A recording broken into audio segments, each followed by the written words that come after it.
ഗുരു ഉറങ്ങുകയാണ്. ഉറക്കത്തിനിടയിൽ അദ്ദേഹം ഒരു സ്വപ്നം കണ്ടു. താനൊരു ശലഭമായി പാറി നടക്കുന്നു. മനുഷ്യനാണെന്നുള്ള തോന്നലേയില്ല. പെട്ടെന്ന് ഉറക്കത്തിൽ നിന്ന് ഞെട്ടി ഉണർന്നു.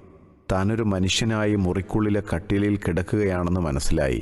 കണ്ടത് വെറും സ്വപ്നം മാത്രമാണെന്നും. എങ്കിലും അദ്ദേഹം ചിന്തിച്ചു, കുറച്ചു മുമ്പ് ശലഭമാണെന്ന് സ്വപ്നം കണ്ട മനുഷ്യനാണോ ഞാൻ, അതോ ഇത്രയും കാലം വെറും മനുഷ്യനാണെന്ന സ്വപ്നത്തിൽ കഴിഞ്ഞ ഒരു ചിത്രശലഭം തന്നെയോ? പരിമിതികളെക്കുറിച്ച് ചിന്തിക്കാതിരുന്നാൽ മനുഷ്യൻ ഒരു അനന്ത സാധ്യതയാണ്. കുറവുകളുടെ നിഘണ്ടുവിൽ പരതിക്കൊണ്ടാണ് പലരുടെയും ജീവിതം. ജീവിതത്തിലും ചുറ്റുപാടിലും മുഴുവൻ പരിമിതികൾ കണ്ടെത്തുന്നു. കുട്ടിയായതിൻ്റെ, വാർദ്ധക്യത്തിൻ്റെ, പരാതികളുടെ ഭാണ്ഡക്കെട്ടുകൾ ചലനശേഷി കുറക്കുകയുള്ളൂ. പരാധീനതകളുടെ മൊത്ത വിതരണക്കാരേക്കാൾ പരിധികൾക്കപ്പുറത്തേക്ക് മുന്നേറാൻ തയ്യാറാകുന്നവരെയാണ് ലോകത്തിനാവശ്യം. അപ്പോൾ നമ്മൾ എന്തെന്നെ ചെയ്യുകയാണെങ്കിലും ഒരു പഠനവുമായി ബന്ധപ്പെട്ട് നമ്മൾ സംസാരിക്കുക. ഇനിയിപ്പം എന്നെ കൊണ്ടൊക്കെ കഴിയുമോ? ഇപ്പോൾ ഖുർആൻ ക്ലാസ്, ഇത് പറയാൻ ഒരുപാട് വിശാലമാണ് വിഷയം. അതുകൊണ്ട് നമ്മൾ പെട്ടെന്ന് ചുരുക്കേണ്ടതുണ്ട്. ഇപ്പോൾ ഖുർആൻ ക്ലാസ് QHLSൻ്റെ ഒരു പഠിതാവായിട്ടുള്ള ആൾ ഒരു 65 വയസ്സുണ്ട്. സ്ഥിരം പുള്ളി ക്ലാസ്സിന് വരും. ആ ചൊവ്വാഴ്ച നാട്ടിലുണ്ടെങ്കിൽ പുള്ളി എന്തായാലും അവിടെ ക്ലാസ്സിലുണ്ടാവും. മാത്രമല്ല അദ്ദേഹം സംസാരിക്കുന്നതിനിടയിൽ പറഞ്ഞിട്ടുണ്ട്, എന്ത് കാര്യമാണെങ്കിലും ചൊവ്വാഴ്ച ഞാൻ ഏൽക്കാറില്ല എന്ന് പറയും. യാത്രയാണെങ്കിൽ, കുട്ടികളുടെ ഫംഗ്ഷൻ ആണെങ്കിലും എന്താണെങ്കിലും വീട്ടിൽ ഒരു ഉപ്പയായിട്ട് അല്ലെങ്കിൽ ഉപ്പയൊക്കെ ആയിട്ട് ഇരിക്കുകയാണ്. അപ്പോൾ അതെന്ന് വെച്ചാൽ എനിക്കതിൽ ഞാൻ എഴുതിയെടുക്കുക അല്ലെങ്കിൽ അങ്ങനെയൊന്നുമില്ല. ഫയലങ്ങൾ പറയണത് എഴുതിയെടുക്കുകയൊന്നുമില്ല. പക്ഷെ ഞാൻ ഈ ക്ലാസ് എന്തെങ്കിലും ഒഴിവാക്കില്ല.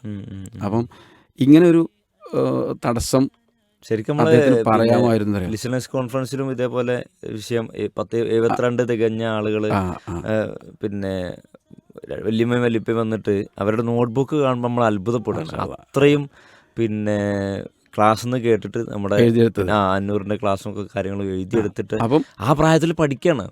തടസ്സങ്ങൾ പറയുകയാണെങ്കിൽ കുറേ അതാ ഞാൻ പറഞ്ഞത്. ഈ 65കാരനോ അല്ലെങ്കിൽ 72കാരനോ എന്ത് ചെയ്യാം? ശരിക്ക് നമുക്ക് ഇത്രയും പ്രായമായില്ല ഉസ്താദ്, ഇനിയിപ്പോൾ ഈ സമയത്ത് നമ്മളിപ്പോൾ ഇങ്ങനെ എഴുതിയെടുക്കുക അല്ലേ? അപ്പോൾ നമ്മളും തന്നെ പറയും, ഏത് ഉസ്താദിൻ്റെ സ്ഥാനത്തിരിക്കുന്ന ആരോ അവരും തന്നെ പറയും, അവരെ കൊണ്ട് എഴുതിപ്പിക്കണ്ട, നിങ്ങൾ എഴുതണ്ടെന്ന് പറയും. കാരണം അത് നമുക്ക് നമ്മുടെ മനസ്സിൽ അങ്ങനെ സാധനം സ്റ്റാമ്പ് ചെയ്ത് വെച്ചിരിക്കുകയാണ് നമ്മൾ.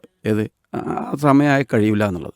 ഇപ്പോൾ ഞങ്ങളുടെ പരിസരത്തൊരു ഡോക്ടർ, അദ്ദേഹം ഡോക്ടറാണ്, ഒരു 50 കഴിഞ്ഞിട്ടുണ്ടാവും, എന്തായാലും 50 കഴിഞ്ഞിട്ടുണ്ട്. അദ്ദേഹത്തിൻ്റെ ഈ ജീവിതവൃത്തിക്കിടയിൽ ഖുർആൻ മനഃപ്പാഠമാക്കി. ഹാഫിളായി.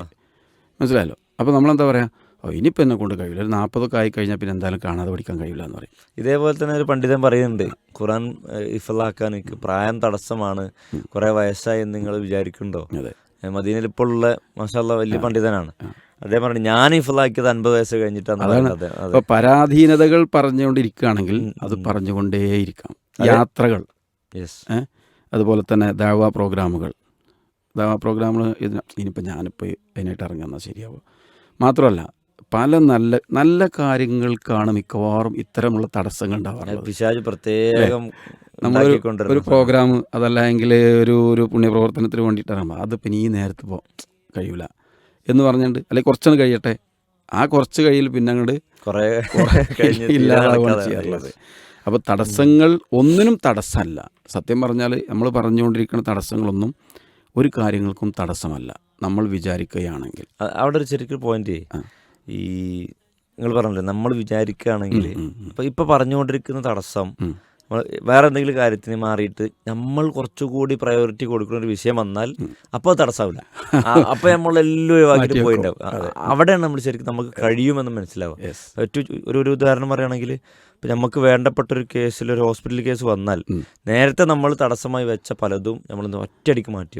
അവിടെ നമ്മുടെ ഇത് മാറാനുള്ളൊരു പ്രശ്നം എന്ന് വെച്ചാൽ, വിഷയം എന്ന് വെച്ചാൽ പ്രയോറിറ്റി നമ്മൾ കൊടുക്കുന്നു, അല്ലെങ്കിൽ അത് പ്രധാനപ്പെട്ടതാണെന്നുള്ളത് നമ്മളെ ബോധ്യപ്പെടുത്തി കഴിയുമ്പോൾ നമുക്ക് നേരത്തെ പറഞ്ഞ എക്സ്ക്യൂസ് ഒന്നും ഉണ്ടാവില്ല. അതൊക്കെ മാറി വെച്ച് നമ്മൾ ഇരിക്കും. അങ്ങനെ ഇരിക്കുന്നവർക്കാണ് ശരിക്കും വിജയത്തിലേക്ക് യഥാർത്ഥത്തിൽ എത്താൻ കഴിയുന്നത്. ശരിക്കും പരാധീനതകൾ പറഞ്ഞ് ഇരിക്കാതെ പരിധികൾക്കപ്പുറത്തേക്ക് മുന്നേറാനുള്ള പരിശ്രമം അത് വിശ്വാസിയുടെ ഭാഗത്ത് ഉണ്ടാകണം തീർച്ചയായിട്ടും.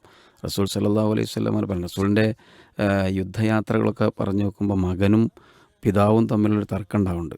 നിങ്ങൾ ഇവിടെ കഴിഞ്ഞ് പോകണമെന്ന് വെച്ചിട്ടുണ്ട് അല്ലേ? 72 വയസ്സായ സഹാബി ചോദിക്കുകയാണ്, മകനോട് പറയാണ്, അങ്ങോട്ടും ഇങ്ങോട്ടും സംസാരിക്കുന്നതിനിടയിൽ വാപ്പ ഇത്രയും പ്രായമായിട്ട് പോകാൻ വേണ്ടിയിട്ട് വെമ്പൽ കൊള്ളുന്ന അവസ്ഥ വരുന്നുണ്ട്. അതേപോലെ തന്നെ ചെറിയ ചെറിയ മക്കൾ 12 വയസ്സായ സഹാബി കുട്ടി റസൂലിൻ്റെ അടുക്കലേക്ക് വന്നിട്ട് പറഞ്ഞിട്ട് റസൂലെ ഞാൻ നന്നായി അമ്പ് ചെയ്യും അല്ലേ.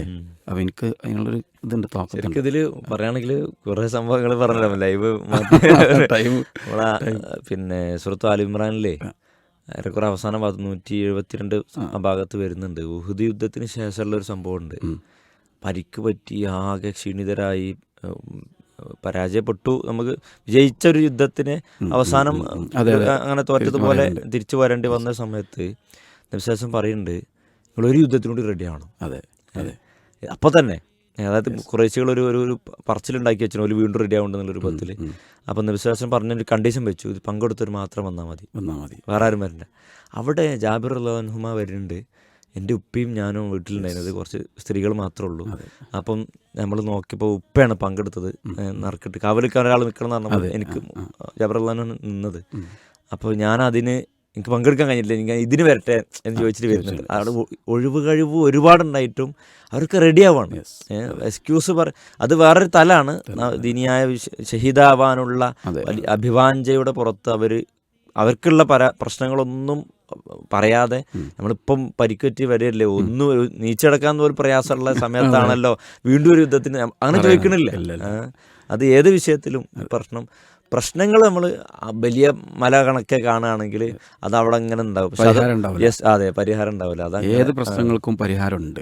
ആ പരിഹാരത്തെ മെയിനായിട്ട് നമ്മൾ കാണുകയും നമ്മുടെ പ്രശ്നങ്ങളെ ചുരുക്കി കാണുകയും ചെയ്യുക. നേരത്തെ സൂചിപ്പിച്ചതുപോലെ പരാധീനതകൾ പറഞ്ഞിരിക്കാതെ പരിധികൾക്കപ്പുറത്തേക്ക് മുന്നേറാനുള്ള പരിശ്രമം ഉണ്ടായിക്കൊണ്ടേയിരിക്കുക. അത് പഠനത്തിൻ്റെ കാര്യത്തിലും ദഅവത്തിൻ്റെ കാര്യത്തിലും നമ്മുടെ ജോലി കാര്യങ്ങളിലും ഒക്കെയും ഇൻഷാ അല്ലാഹ് വലിയൊരു ചിന്തയാണ് നമുക്ക് റേഡിയോ വഴി കിട്ടിയിട്ടുള്ളത്.